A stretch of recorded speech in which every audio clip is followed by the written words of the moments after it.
আমি তো দেখছি, সবাই দেখছে। এই ছেলে।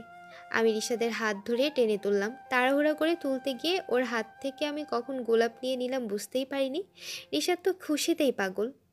দেখো রিশাদ ভাইয়া, আমি তোমাকে ভাইয়ের মতো দেখি, আর তুমি এগুলো কি করছো? আমি তোমাকে ভালোবাসি না। কথাটা বলে ওর গোলাপ ওর হাতেই ধরিয়ে দিলাম। তারপর ওইখান থেকে চলে আসলাম। ক্লাসে বসে আছি। স্যার কি পড়াচ্ছে কিছুই মাথায় ঢুকছে না। শুধু বাইরের দিকে দেখছি, মেঘকে দেখছি। আমাকে আজকে বলতেই হবে। যদি আর না আসে তাহলে তো আর বলা হবে না। ওই, বাইরে কি দেখছিস? মেঘ কি চলে গেছে? বাবা, এত চোখে হারাচ্ছিস? তনুর দিকে ঘুরলাম। তনু হাসছে। আমি কি বলি আর ওরা কি বলে আল্লাহ। ক্লাস থেকে বেরিয়ে ওদিক ওদিক তাকাচ্ছি। মেঘের তো দেখাইনি। ওই রিশাদের বাচ্চা যদি তখন মাঝে এসে এই কাজটা না করতো তাহলে তখনই বলে ফেলতাম। এখন তো খুঁজেই পাচ্ছি না। তনু বলল, কি রে, কিছু খুঁজছিস নাকি? না। তুই এখানে থাক, আমি একটু আসছি। ও দৌড়ে চলে গেল। দাঁড়িয়ে আছি। হঠাৎ কেউ হাত ধরে আমাকে টানতে লাগলো। আমি তাকিয়ে দেখি মেঘ। যাক বাবা, ভালোই হয়েছে, পেয়ে গেছি। কিন্তু নিয়ে যাচ্ছে কোথায়?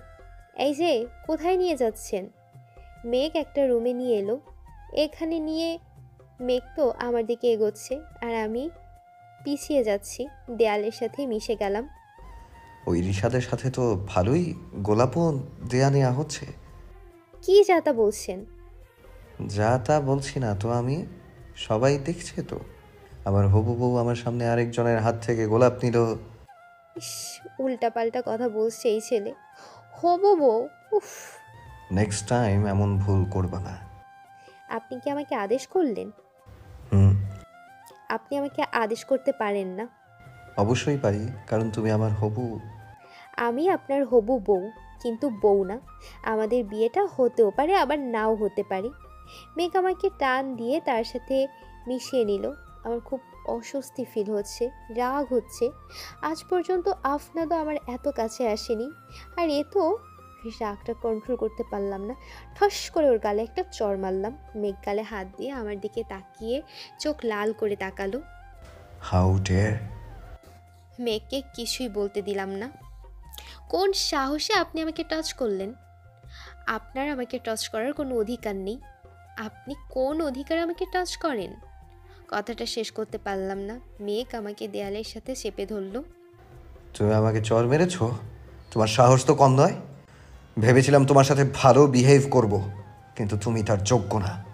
আর তোমাকে টাচ করার জন্য আমার কোনো অধিকারের প্রয়োজন নেই। তারপরেও যখন অধিকারের কথা বললে তখন সম্পূর্ণ অধিকার নিয়ে আমি টাচ করব তোমাকে, আর সেটাও খুব শীঘ্রই। মেঘ চলে গেল। আমি দাঁড়িয়ে আছি, ভাবছি আমি কি করলাম, আর এখন উনি কি বলে গেল। একটা করতে এসে আরেকটা করে ফেললাম। আমিও রুম থেকে বেরিয়ে আসলাম। তখনও তনু আসেনি। যাক, ভালোই হয়েছে। একটু পর তনু আসলো। বাসায় গিয়ে ফ্রেশ হয়ে খাবার টেবিলে গেলাম। আম্মু মনমরা হয়ে বসে আছে দেখে আম্মুর পাশে গিয়ে বসলাম। আম্মু, কি হয়েছে তোমার? আম্মু আমাকে জড়িয়ে ধরে হঠাৎ কেঁদে দিল। আমি বুঝতেই পারছি না কাঁদছে কেন। আর তো একটা সপ্তাহ তুই আমাদের সাথে থাকবি, তারপর তোকে ছাড়া আমরা থাকবো কিভাবে? আম্মু, কি বলে এইসব? একটা সপ্তাহ ওদের সাথে থাকবো মানে? ওরা আজকে ফোন দিয়ে বলেছে পরের সপ্তাহে বিয়েটা হবে। তোর বিয়ে হয়ে গেলে আমাদের কি হবে? আম্মুর কথা শুনে আমার মাথায় আকাশ ভেঙে পড়ল। কি বলে পরের সপ্তাহে বিয়ে মানে? এখন আর খাওয়ার কোনো ইচ্ছে নেই। বেলকনিতে বসে আছি, চোখ দিয়ে অনবরত পানি পড়ছে। কেন কাঁদছি জানি না। সবাইকে ছেড়ে যাব বলে, নাকি আফনাদকে পাবো না বলে? হয়তো দুটোর জন্যই কাঁদছি। এখন আমার কলেজে যাওয়া বন্ধ। বাবা না করে দিয়েছে কলেজে যেতে। তাই আর মেয়েকে বলতে পারবো না যে আমি ওকে বিয়ে করতে চাই না। সেদিন আমি অনেক বড় ভুল করে ফেলেছি। বাসায় আত্মীয় স্বজনদের জন্য পা রাখা যাচ্ছে না। আমার কথা শোনার টাইম নেই কারো কাছে। কালকেই তো আমার বিয়ে। সন্ধ্যার দিকে আম্মু রুমে চা নিয়ে এলো। আমার পাশে বসে আমার মাথায় হাত বোলাচ্ছে আর ওই বাড়িতে গিয়ে কিভাবে চলবো সেটা বলছে। একটা সময় আম্মু উঠে চলে যাচ্ছিল। আমি পেছন থেকে ডাকলে আম্মু এসে আবার আমার সাথে বসলো। কিছু বলবি? আম্মু, আমি বিয়েটা করব না। আম্মু কতক্ষণ আমাকে দেখলো, তারপর একটা দীর্ঘশ্বাস ফেলে উঠে গেলেন। আম্মু তো কিছুই বলল না। তাহলে কি আমাকে বিয়েটা করতেই হবে? কিছুক্ষণ পর আব্বু আমার রুমে আসলেন, সাথে ভাইয়াও আমার পাশে বসলো ওরা। তুই নাকি এই বিয়েটা করতে চাস না? একবার ভাইয়ার দিকে তাকালাম, তারপর মাথা নেড়ে হ্যাঁ বললাম। আব্বু সাথে সাথে রুম থেকে বেরিয়ে গেল। দেখ, কাল তোর বিয়ে, সব আত্মীয় স্বজনদের দাওয়াত দেওয়া হয়ে গেছে, সবাই জানে কাল তোর বিয়ে। এখন যদি বিয়েটা ভেঙে যায় তবে আব্বুর খুব অসম্মান হবে, আব্বুর হয়তো বা স্ট্রোকও হতে পারে। তুই আব্বুর কথাটা ভেবে অন্তত বিয়েটা করে। ভাইয়া হাত জোর করে আমাকে কথাগুলো বলল, তারপর রুম থেকে বেরিয়ে গেল। আমার আর বলার মতো কিছুই থাকলো না। বিয়েটা হয়ে গেল। আসার সময় আম্মু অনেক কান্না করছিল, ভাইয়াও কেঁদেছে মনে হয়। আব্বু একটু দূরে চুপচাপ দাঁড়িয়েছিল, আব্বুও কাঁদছিল। আব্বু আমাকে ভালোবাসে, আমি ভাবতাম আব্বু আমাকে ভালোবাসে না। চারদিকে ফুল দিয়ে সাজানো, আমি বসে আছি। একটু আগে আমাকে এই রুমে দিয়ে গেছে। দম বন্ধ হয়ে আসছে আমার ফুলের গন্ধে। ইচ্ছে করছে এগুলো এক্ষুনি ফেলে দিই, কিন্তু পারবো না তো। চারিদিকে চোখ বুলিয়ে নিলাম একবার।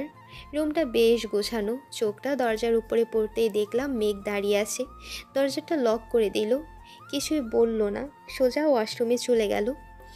একটু পর টাওয়ালটা দিয়ে মুখ মুছে ওয়াশরুম থেকে বেরোলো। আমি গহনাগুলো খোলার জন্য আয়নার সামনে দাঁড়িয়েছিলাম, হঠাৎ মুখ ফসকে বলে ফেললাম, আপনাকে একটা কথা বলতে পারি? মেঘ আমাকে পা থেকে মাথা পর্যন্ত একবার দেখলো। বলো। আমি একজনকে ভালোবাসি, তার নাম হলো আফ। কথাটা বলতে বলতে পেছনে ঘুরতে দেখি মেঘ দাঁড়িয়ে আছে। ঠাস করে একটা চড় বসিয়ে দিল, এত জোরে মেরেছে যে আমি নিজেকে সামলাতে না পেরে ফ্লোরে পড়ে গেলাম। হাতের চুড়িগুলো দিয়ে মনে হাতটা কেটে গেছে। তুমি কাকে ভালোবাসো না সেটা জানার কোনো ইচ্ছে আমার নেই। আমাকে টেনে ফ্লোর থেকে তুললো। তুমি কি ভেবেছো তুমি এই কথা বললে আমি তোমাকে আলাদা শুয়ে পড়তে বলবো? বলবো আমি তোমাকে ওই ছেলের সাথে মিলিয়ে দিব? তাহলে ভুল ভাবছো, এটা হবে না, কারণ তুমি শুধু। কি যেন বলতে গিয়েও বলল না, আমাকে কোলে তুলে নিয়ে বিছানায় ছুঁড়ে মারল, যেন আমি একটা কাগজের টুকরো। এমনিতেই হাত কেটে গেছে, তার উপর এভাবে পড়াতে ব্যথা পেয়েছি। উঠে বসলাম, কিন্তু মেঘ এসে জোর করে বিছানায় চেপে ধরল, হাতগুলো বালিশে চেপে ধরল। কে আর অধিকার আছে তো তোমাকে টাচ করার? আমাকে একটু টাইম দিন। এই বিয়েটা, এই সম্পর্কটার সাথে আমি নিজেকে একটু মানিয়ে। সেদিন মনে ছিল না যখন আমাকে চড় মেরেছিলে? আজ আমি আমার অধিকার পেয়ে গেছি, এখন আমাকে তো আমার অধিকারটা খাটাতে হবে। আমি কিছু বলতে যাওয়ার আগেই আমার ঠোঁটে ওর ঠোঁট বসিয়ে দিল। আমি চোখ বন্ধ করে ফেললাম, নিজেকে ছাড়ানোর বৃথা চেষ্টা করছি। এবার ঠোঁট ছেড়ে দিয়ে আস্তে আস্তে গলায় নেমে গেল। ওর নিঃশ্বাসগুলো গলায় পড়ছে, গলায় অজস্র চুমু পড়ছে। শাড়ির আঁচল সরিয়ে আমার পেটে চুমু দিতেই আমি হাত ধরে দিলাম। চুমুটা আমার হাতের উপর দিল। একটু সময় দিন না, আমি আপনার সাথে এই পরিবারের সাথে মানিয়ে নিই, তারপর না হয়। মেঘ আমার গলায় একটা চুমু খেলো, তারপর ঠোঁটে একটা চুমু খেলো। মানিয়ে তো নিতেই হবে, কালকে অনেক সময় পাবে, তখন না হয় মানিয়ে নিও। আবার আমার ঠোঁটে ওর দখলে নিয়ে নিল। আমি ওকে যতই সরানোর চেষ্টা করি ততই ও আরও আমাকে শক্ত করে ধরে। একটা সময় আমি নিজেই ওকে জড়িয়ে ধরি, গাল বেয়ে দুফোঁটা জল বালিশে পড়ে যায়। অথই, তুমি আমাকে কোনোদিনও ভালোবাসোনি। যদি ভালোবাসতে তাহলে আজ। আমি আফনাদকে যতই বোঝাতে চেষ্টা করছি ও কিছুতেই বুঝতে চাইছে না। একটা সময় ও চলে গেল, আমার ঘুমটা ভেঙে গেল। উঠে বসে পড়লাম, চারপাশে একবার চোখ বুলালাম। আমি স্বপ্ন দেখেছিলাম তাহলে? আর কোনো দিন হয়তো ওর সাথে দেখা হবে না। আচ্ছা, আমার মোবাইলটা কোথায়? ব্যাগে কাপড় চোপড়ের সাথে দিয়েছিল মনে হয়। যাচ্ছিলাম মোবাইলটা নিতে, কিন্তু আয়নার সামনে গিয়ে দাঁড়িয়ে পড়লাম। আয়নার দিকে ঘুরতেই চোখে পড়ল বাম গালটায় কালো হয়ে গেছে, 5টা আঙ্গুলের দাগ ভেসে আছে। কি জোরে মেরেছিল! আমার আম্মু আমাকে এত জোরে কোনোদিন মারিনি। গালে হাত ধরে দাঁড়িয়ে আছি। মেঘের বাচ্চা, হরামি! মনে দয়া মায়া একটুও নেই, থাকলে এভাবে মারতে পারতো না। মেঘের দিকে তাকালাম, রাগে গা জ্বলে যাচ্ছে। ওয়াশরুমে চলে গেলাম, লম্বা একটা শাওয়ার নিলাম। শাওয়ার নেওয়ার পর প্রায় 10 মিনিট ধরে ওয়াশরুমেই দাঁড়িয়ে আছি।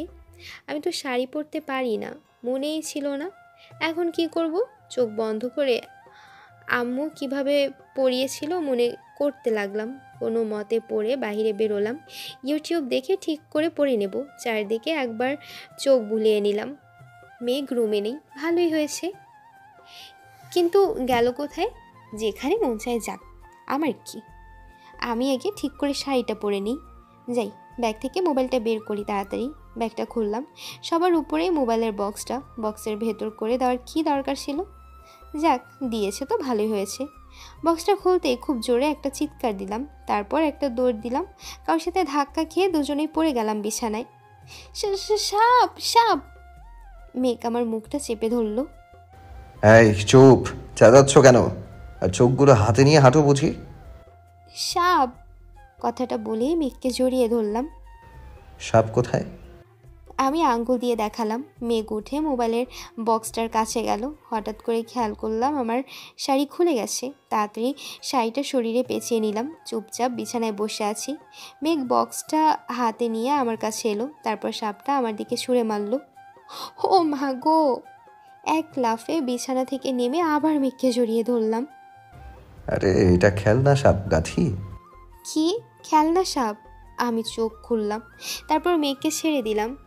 আমাকে একবার পা থেকে মাথা পর্যন্ত দেখলো, তারপর আবার মাথা থেকে পা পর্যন্ত দেখলো। আমিও নিজেকে একবার পা থেকে মাথা পর্যন্ত একবার দেখলাম, তারপর ধপ করে বিছানায় বসে পড়লাম। বাহ, এভাবে দেখবো কল্পনাও করিনি। আমার একেবারে কাছে চলে আসলো। এত সকাল সকাল আর এইভাবে কিছু তো একটা দেওয়াই যায়। আমি মেঘের কথা শুনে ভরকে গেলাম একটু। মানে মেঘ আমাকে বিছানায় চেপে ধরলো, তারপর ঠোঁটে ঠোঁট বসিয়ে দিল। আমি চোখ বন্ধ করে ফেললাম। একটু পর এক হাতে বিছানার চাদর মুঠোয় নিলাম, আরেক হাতে ওর মাথার চুল আঁকড়ে ধরলাম। অনেকক্ষণ পর ছেড়ে দিয়ে একটা মুচকি হাসি দিল। মানে বুঝতে পারছো তো? এবার শাড়িটা ঠিক করে পরে নাও। এই রে, আমি তো শাড়ি ঠিক করে পরতেই পারি না, এখন কি হবে? নখ কামড়াতে লাগলাম। মেঘ আমাকে টান দিয়ে ওর কাছে নিল। শাড়ি পরতে পারো না, বুঝতে পেরেছি।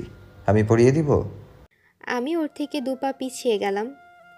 আমি নিজেই পরে নিতে পারবো, আপনি যান। আমি পরিয়ে দিব, কোনো কথা হবে না। মেঘ আমাকে শাড়িটা পরিয়ে দিল, অনেক সুন্দর হয়েছে। কিন্তু অথই, ওই দেখো সাপ। আমি জোরে একটা চিৎকার দিয়ে এক লাফে সোফায় উঠে গেলাম। আর ওই শয়তানটা হাহা করে হাসছে। আমাকে নিয়ে মজা করা হচ্ছে। এটা নিশ্চয়ই আমার কাজিনগুলোর কাজ। বাসায় গিয়ে ওদেরকে ধোলাই করতে হবে। ওই নামো সোফা থেকে। না, আগে সাপটা দূরে কোথাও রাখেন। মেঘ সাপটাকে বেলকনিতে গিয়ে রেখে এলো। আর ও তো হাসতে হাসতে প্রায় কান্না করে দেওয়ার মতো অবস্থা হয়েছে। আমি কিন্তু অপমানিত হচ্ছি। এভাবে হাসার কোনো প্রয়োজন নেই। বিরক্ত নিয়ে সোফায় বসে পড়লাম। চোখটা হঠাৎ করে মেঘের দিকে আটকে গেল। এত সুন্দর হাসি। কতক্ষণ তাকিয়েছিলাম কি জানি। মেঘের ডাকে হুঁশ ফিরল। কি দেখছো এমন করে? কিছু না। আমাকে এমন করে দেখছিলে কেন? মেঘের কথা শুনে আমি আকাশ থেকে পড়লাম। এমন একটা ভাব নিলাম, আপনাকে আমি দেখতে যাব কেন? আমার বয়েই গেছে আপনাকে দেখতে। ভেংচি কেটে অন্যদিকে মুখ ঘুরিয়ে নিলাম। মেঘ কতক্ষণ দাঁড়িয়ে থাকলো, তারপর পত্রিকা নিয়ে পড়তে লাগলো। যাও তো, আমার জন্য কফি নিয়ে আসো। আমি ওর দিকে চোখ বড় বড় করে তাকিয়ে আছি। আমি তো কিছুই চিনি না, আর আমাকে বলছে কফি নিয়ে আসতে। আমি বসে রইলাম। কি হলো, যাও। পত্রিকা নামিয়ে বলল, আমি তো কিছুই চিনি না। আমার সরি, আমার মনেই ছিল না। মেঘ বৃষ্টিকে ডাকতে লাগলো। বৃষ্টি আসলো। গুড মর্নিং ভাবি। Good morning. বৃষ্টি দরজার সামনে দাঁড়িয়েছিল। এই বৃষ্টি, সামনে থেকে সরে যা। বৃষ্টির পেছন থেকে একটা মেয়ের কণ্ঠ ভেসে আসলো। বৃষ্টি এসে আমার সামনে বসলো। একটা মেয়ে রুমে ঢুকলো। মেয়েটা আমার দিকে তাকালো। আমি একটা হাসি দিলাম, আর সাথে সাথেই ওই মেয়েটা ভেংচি দিয়ে মেঘের কাছে চলে গেল। এটা কি হলো? ওই মেয়েটা আমাকে ভেংচি দিল কেন? আমি মেয়েটার পা থেকে মাথা পর্যন্ত খুঁটিয়ে খুঁটিয়ে দেখলাম। তবে মেয়েটা বেশ সুন্দরী। গোলাপি কালারের জামাতে আরও বেশি সুন্দর লাগছে। কিন্তু আমাকে ভেঙচি দিল কেন? রিমা আপু, তোমার ড্রেসটা তো খুব সুন্দর। ভাবি, রিমা আপু আমাদের কাজিন। আর তোমার সতীন আমার কানের কাছে এসে বিড়বিড় করে বলল বৃষ্টি। আমি বৃষ্টির দিকে হা করে তাকিয়ে রইলাম। বৃষ্টি কি বলছে এসব? আব্বু অবশেষে আমাকে সতীনের ঘরে পাঠালো? মেঘ, তোমার কফি। এত মধুর সুরে বলল, শুনে আমার খুব হাসি পেল। রেখে যাও। পত্রিকাটা নামিয়ে বলল মেঘ। আরে ঠান্ডা হয়ে যাবে তো, তুমি এখনই খাবে, নাও। মেঘ পত্রিকাটা নামিয়ে রিমার হাত থেকে কফির মগটা নিল, তারপর একটা চুমুক দিল। কফিটা খুব ভালো হয়েছে, থ্যাঙ্কস। ওয়েলকাম। কি হলো, তুমি কি রুমেই বসে থাকবে নাকি? নতুন বউ, একটু সবার সাথে পরিচয় হও আর শাশুড়ির কাছে হেল্প করে গিয়ে। আমার দিকে তাকিয়ে এমনভাবে কথাগুলো বলল মনে হচ্ছে আমার সতীন বলছে। না মানে রিমা আপু, কী যে বলো না। ভাবি তো আমাদের বাড়ির কিছুই চেনে না, আমরা নিয়ে গেলেই না সে যাবে। চলো ভাবি। বৃষ্টি আমার হাত ধরে টান দিল, আমি ওর পেছনে হাঁটতে লাগলাম। মাথায় কাপড়টা দিয়ে নাও, নতুন বউ তুমি নাকি নতুন বলে আমাদের দিয়ে দিতে হবে? আমি মাথায় ঠিক করে কাপড়টা দিলাম। রাগে আমার নিজের মাথার চুল ছিঁড়তে ইচ্ছে হচ্ছে। এই মেয়েটা আমাকে সে কখন থেকে অপমান করেই যাচ্ছে। বৃষ্টি আমাকে টেনে নিয়ে নিচে গেল, সবাই বসে আছে। সবার সাথে পরিচয় করিয়ে দিল বৃষ্টি। আমি সবাইকে সালাম করলাম। মেঘের বড় মামি আমার একটু প্রশংসা করেছিল, আর ঠিক তখনই রিমা এসে পড়ল। আমার প্রশংসা শুনে মনে হচ্ছে ও খুব রেগে যাচ্ছে। মেঘও একটু পর নিচে নেমে এলো, এসে গপাগপ খাবার খেতে শুরু করলো। মেঘ, বৌমাকে নিয়ে খাও। বাহ, শাশুড়ি তো খুব ভালো মনে হচ্ছে। ফুপি, তোমার বৌমা বাচ্চা নাকি যে ওকে নিয়ে খেতে হবে? উফ, আর সহ্য করতে পারছি না। এই মেয়ে আমাকে কন্টিনিউয়াসলি অপমান করেই চলছে। এর একটা বিহিত তো করতেই হবে। তবে তার আগে জানতে হবে এই মেয়ে আমার সাথে এমন বিহেভ কেন করছে। সকালের খাওয়া দাওয়া শেষ করে আমি বৃষ্টির রুমে গিয়ে ওর সাথে আড্ডা দিচ্ছি। কথায় কথায় রিমার নামটা উঠে এলো। আমি বৃষ্টিকে জিজ্ঞেস করলাম, বৃষ্টি, তখন তুমি আমাকে বলেছিলে রিমা আপু আমার সতীন, কাহিনী কি? বৃষ্টি একটু হাসলো। রিমা আপু ভাইয়াকে ভালোবাসে, খুব ভালোবাসে। তোমার সাথে ভাইয়ার বিয়েটা মানতে পারছে না। আর তোমার ভাইয়া? এটাই তো বুঝতে পারি না, ভাইয়াকে বোঝা যায় না। আর তাছাড়াও ভাইয়া বাসাতেও আসে 1 মাস 2 মাস পর পর। আর ভাইয়া যখন আসে রিমা আপু তখনই আসে। মেঘ আর রিমা জাহান নামে যাক, আমার কি? আমি তো না, আমি তো এখন বিবাহিত। আমাকে তো আফনাত আর মেনে নেবে না। আমাকে তো এই মেঘকে আঁকড়ে ধরেই বাঁচতে হবে। এই ভাবি, কি ভাবছো? কিছু না তো। চলো ভাবি, রেডি হতে হবে তো। আজকে তো তোমাদের বাসা থেকে মেহমান আসবে। আমি রুমে এলাম, সাথে বৃষ্টিকে নিয়ে এসেছি শাড়ি পরিয়ে দেওয়ার জন্য। বৃষ্টি শাড়িটা পরিয়ে দিল, মেরুন কালারের শাড়ি। উফ, শাড়িটা তো অনেক ভারী, আমি হাঁটবো কিভাবে? আল্লাহ, দেখো যেন পড়ে না যাই। ভাবি, এই কালারটাতে তোমাকে অনেক সুন্দর মানিয়েছে। আমি একটু হাসলাম, কিন্তু ওই দিক দিয়ে আমার খবর হয়ে যাচ্ছে। বৃষ্টি চলে গেল। আমি আমার মোবাইলটা হাতে নিলাম। আফনাত মেসেজ দিয়েছে অনেকগুলো, কলও দিয়েছে। এখন আমি কি করব? ওকে মেসেজ করব? একবার মেসেজ লিখে আবার মুছে ফেললাম, আবার লিখলাম, আবার মুছে ফেললাম। এইভাবে 10 বার লিখে 10 বারই মুছে দিলাম। আমি আফনাতকে কেন মেসেজ দিতে পারছি না? একবার মনে হচ্ছে আমি আফনাতকে ঠকাচ্ছি, ওকে এখন মেসেজ না লেখাই শ্রেয়। আরেকবার মনে হচ্ছে আমি তো ওকে বলেই দিয়েছি যে আমার বিয়ে হয়ে গেছে, তারপরেও কেন মেসেজ দিচ্ছে। একবার দেখি, হয়তো কোনো দরকারি কথা। অবশেষে ঠিক করলাম মেসেজ পাঠাবো। মেসেজটা লিখে সেন্ড করব, ঠিক তখনই দরজা খোলার শব্দ হলো। আমার হাত থেকে মোবাইলটা ফ্লোরে পড়ে গেল। কি হলো, ভয় পেলে নাকি? মেঘ এসে মোবাইলটা ফ্লোর থেকে তুললো। আমার তো ভয় হচ্ছে, মেঘ মেসেজটা পড়ে ফেললো নাকি। আচ্ছা, আমি ভয় কেন পাচ্ছি? মেঘ আস্তে আস্তে আমার দিকে এগোতে থাকে। আমি তো ভয়ে ভয়ে পেছনে যাচ্ছি। কালকে শর্টটার কথা মনে হয়ে গেল। একেবারে দেয়ালের সাথে মিশে পড়লাম, আর মেঘ আমার সাথে মিশে দাঁড়িয়ে রইল। ওর নিঃশ্বাসগুলো আমার মুখে পড়ছে। মোবাইলটা হাত থেকে পড়ে বন্ধ হয়ে গেছে, এত কেয়ারলেস তুমি? হাত থেকে মোবাইল পড়ে যায় কিভাবে? মোবাইলটা আমার হাতে দিয়ে আলমারি থেকে একটা পাঞ্জাবি নিয়ে ওয়াশরুমে চলে গেল। আমি খুব জোরে একটা শ্বাস নিলাম। আমি তো ভাবলাম মেঘ মেসেজটা দেখে ফেলেছে। যাই হোক, এখন একটু সাজুগুজু করা যাক। মেঘ ওয়াশরুম থেকে বেরোতেই আমি আয়নার সামনে চুপ করে দাঁড়িয়ে রইলাম। আমাকে ক্রস করতেই চোখে কাজল লাগাতে শুরু করলাম। সেই কখন থেকে রেডি হচ্ছিলে আর এখনো শেষ হয়নি, এবার বন্ধ করো। এত জোরে বলল যে আমার হাত কেঁপে উঠল আর কাজল চোখের নিচে লেগে গেল। আমার তো ইচ্ছে করছে জোরে জোরে কাঁদতে। আমি এত কষ্ট করে সাজলাম, এখন কাজল লেগে গেছে। আস্তে আস্তে এটা মুছে নিলাম। যাক, এখন ঠিক আছে, আমি রেডি। ঘুরে ফিরে প্রায় 10 বার আয়নায় দেখে ফেললাম নিজেকে, সব ঠিকঠাক আছে। ওই মেয়ে, আর কতবার আয়না দেখো? 100 বার আয়না দেখা হয়ে গেছে। আরেকবার আয়নার সামনে গেলে আয়না ভেঙে ফেলবো কিন্তু। একটু বিরক্ত হয়েছে বোধহয়, কিন্তু বারবার আমাকে ধমকাচ্ছে কেন? আর আয়নার সামনে যাওয়া যাবে না? কি হলো মেঘ, তুমি এখানে বসে আছো কেন? চলো, নিচে তোমাকে খুঁজছেন সবাই। মেঘ আমাকে একবার দেখে রুম থেকে বেরিয়ে গেল। রিমা আমার কাছে এলো। বাহ, তোমাকে আজ খুব সুন্দর লাগছে, কিন্তু আমার মতন না। নিজের প্রশংসা নিজেই করছে। একটা নীল রঙের শাড়ি পরছে, ভালোই লাগছে, তবে বেশি মেকআপ করে ফেলেছে। হ্যাঁ, একেবারে ময়দা সুন্দরী লাগছে। আমি আয়নার দিকে একবার তাকালাম, মেঘের কথাটা মনে পড়লো। তাড়াতাড়ি আয়নার সামনে থেকে সরে গেলাম, নিচে নামলাম। কিন্তু আমার বাসার কেউ আসেনি দেখে মনটা খারাপ হয়ে গেল। মেঘ এসে আমার পাশে দাঁড়ালো। আমি দেখলাম, তবে পাত্তা দিলাম না। আমাকে কখন থেকে বকেই যাচ্ছে, আবার কি না কি বলবে, তারপর আবার বকুনি শুনতে হবে। ওই দেখো, রিমাকে কিন্তু খুব সুন্দর লাগছে। আমি চোখ বড় বড় করে তাকালাম মেঘের দিকে। কি হয়েছে, এভাবে তাকিয়ে আছো কেন? আমি মাথা নাড়িয়ে রিমার দিকে তাকালাম। কি ছেলে রে বাবা, পাশে বউ দাঁড়িয়ে আছে আর সে আরেক মেয়ের প্রশংসা করছে। খুব হিংসে হচ্ছে, খুব খুব। আমাকে কেমন লাগছে তা তো একবারও বললো না। ও না বললো কি, ওর প্রশংসার কোনো দরকার নেই আমার। মেঘ কে? আমি তো আফনাদকে ভালোবাসি। ও কি বললো না বললো তাতে আমার কিচ্ছুই যায় আসে না। একটা ভেঙচি কাটলাম। পেছনে ঘুরতেই দেখি আব্বু আর ভাইয়া, তনু আর কাজিনরা দাঁড়িয়ে আছে। কি রে, কি ভেবে করছিস? কই কিছু না তো। কেমন আছিস? আমরা তো ভালোই আছি, তুই কেমন আছিস? ভালোই আছি। কাজিনদেরকে আমার রুমে নিয়ে এলাম।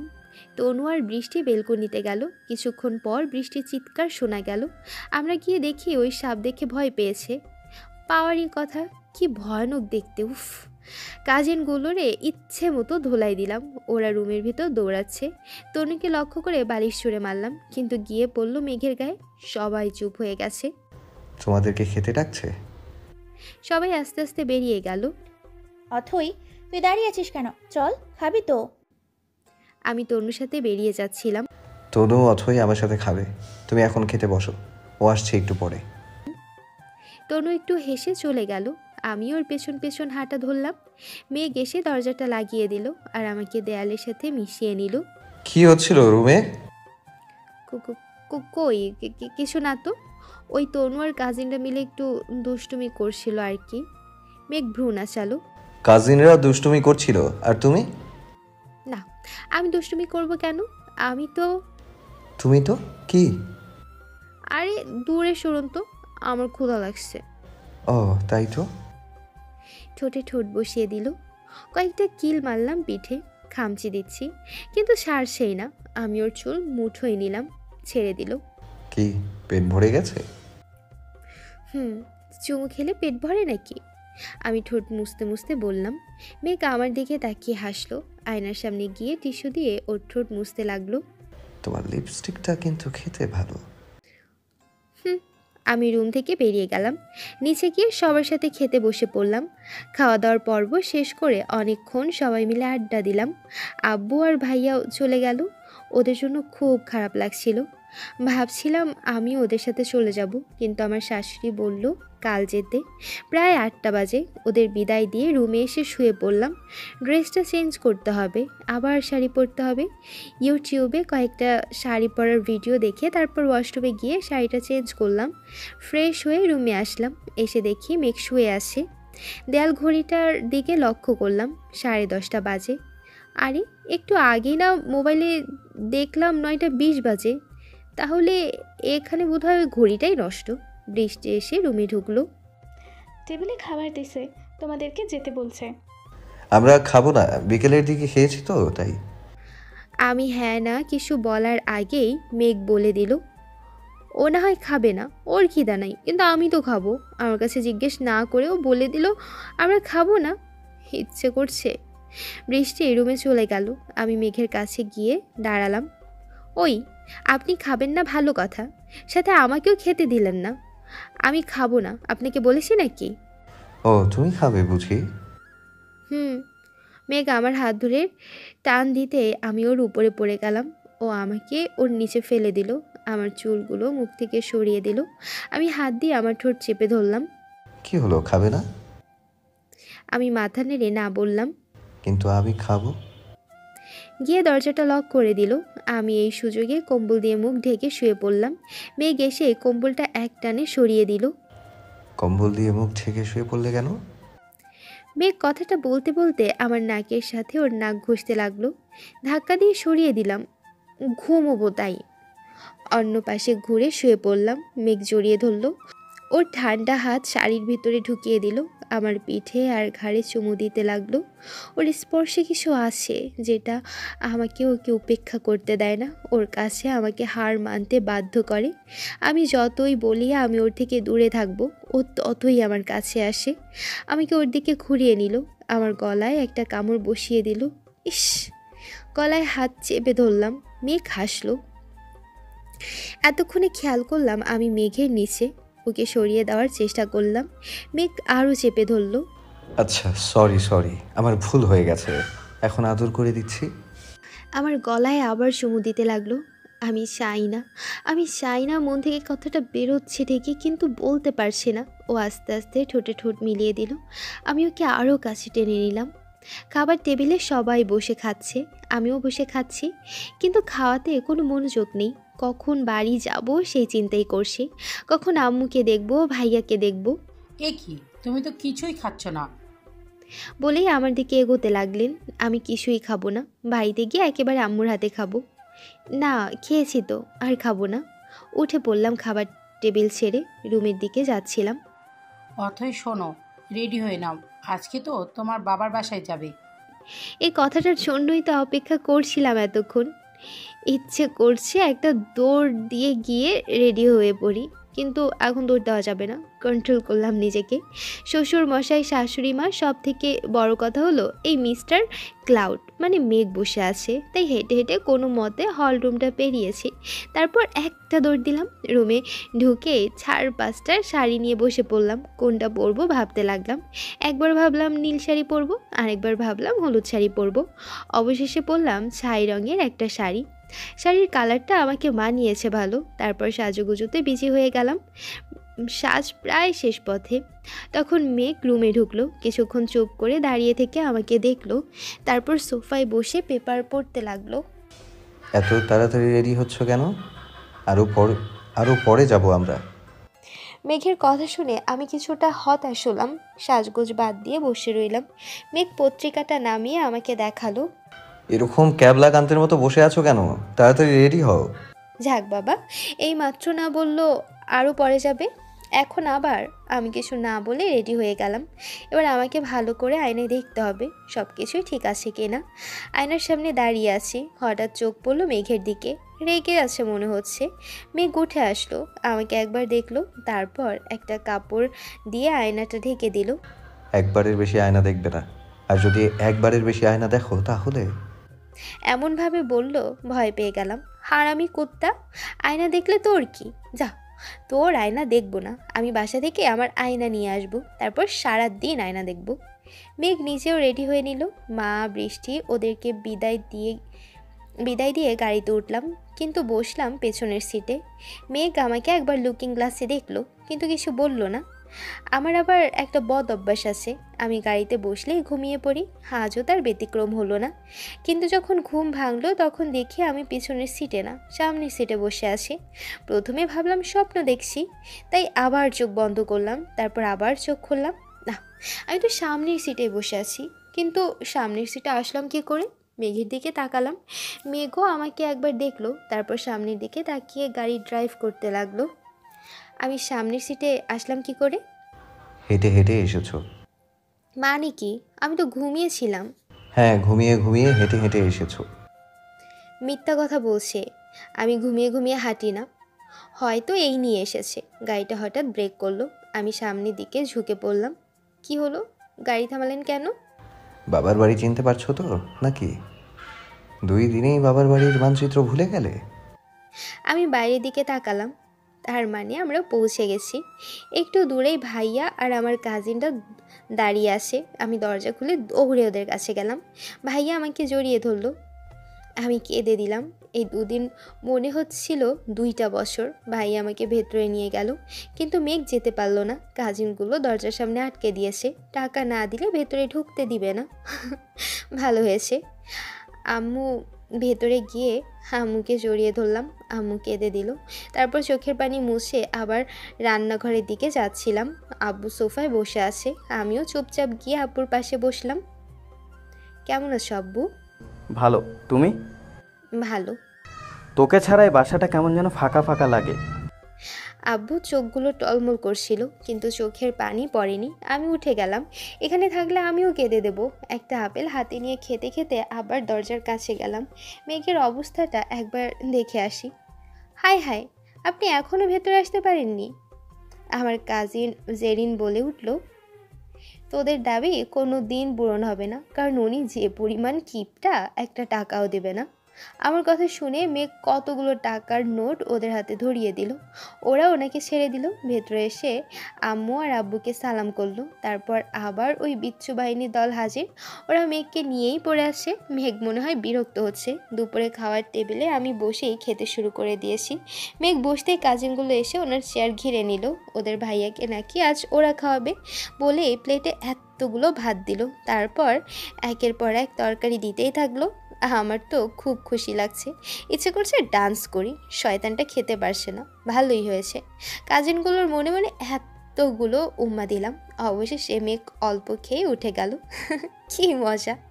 আমি পেট ভরে খেলাম। তারপর ভাবলাম রুমে গিয়ে একটু বিশ্রাম নেওয়া যাক। কিন্তু আমার স্বামী আর বিচ্ছু বোনগুলো কই? যেখানে ইচ্ছে সেখানে যাক, আমার কি? আমি গিয়ে একটু বিশ্রাম নিই। রুমের দরজা খুলে আমার মাথা নষ্ট। মেঘ আর কাজিনগুলো এইখানেই। উফ, আমাকে দেখে ওরা সবাই আস্তে আস্তে বেরিয়ে গেল। যেমন তুমি তেমনই তোমার কাজিনগুলো। উফ, শান্তি মতো খেতেও দিল না। কেন? চুমু খেলে না পেট ভরে যায়? এখন চুমু খেয়ে পেট ভর্তি করুন। এক কথাটা ভিড় করে বলে পেছনে ঘুরতে দেখি মেঘ দাঁড়িয়ে আছে। চুমু খেলে পেট ভরে যাবে, এসো খাই। আরে, আমি তো আস্তে আস্তে বলে শুনলো কিভাবে? হয়তো বা একটু জোরেই বলে ফেলেছি। না, আমি পেট ভরে খেয়েছি। আমার এসবের কোনো দরকার নেই। আপনি বরং দেয়ালের সাথে চুমু খান। কথাটা বলে আমি চলে যেতে চাইলে মেঘ আমাকে এক টানে দেয়ালের সাথে মিশিয়ে দিল। বউ থাকতে দেয়ালকে চুমু দিব কেন? বউকেই তো দিব। মেঘ আমার দিকে এগোচ্ছে। আমি হঠাৎ করে নিচে বসে পড়ি। মেঘের ঠোঁট দেয়ালে। আমার হাসি আর আটকানো সম্ভব না। হেসেই দিলাম। ভালো হয়েছে, খুব ভালো হয়েছে। এভাবেই চিরদিন যেন আপনি দেয়ালকে কিস করতে পারেন, এই দোয়াই করি। বিছানায় শুয়ে পড়লাম। মেঘ পাশে শুয়ে আছে। ঘুমিয়ে পড়েছিলাম। হঠাৎ দরজায় কে যেন ধাক্কা দিচ্ছে।